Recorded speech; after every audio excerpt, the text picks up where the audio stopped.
Most people read the headlines. I read the small print. This is Footnotes, where I find the biggest stories in the smallest detail. In a world that seems to be moving faster and faster, we often find ourselves building walls to keep the confusion out. We take those among us whose memories have grown fragile, and we tuck them away in sterile hallways that smell of antiseptic and lost time. But if you were to travel to a small town called Weesp, just outside of Amsterdam, you would find a neighborhood that looks just like any other.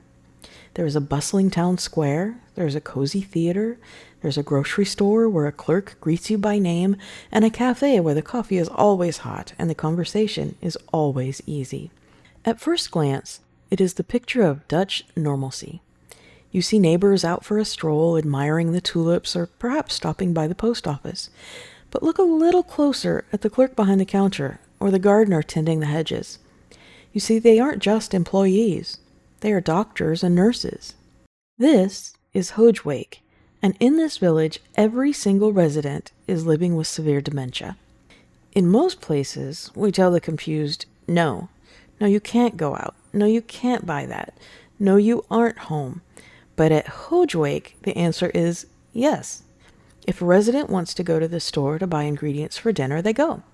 The money may be a formality, and the clerk may be a trained caregiver, but the dignity, that is as real as the cobblestone under their feet.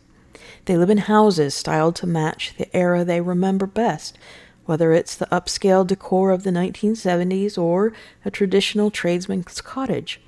They aren't patients in Ward 8. They are neighbors in a community. Traditional medicine says we must medicate the agitation of the fading mind. But the folks at Hoogeweg found a different prescription.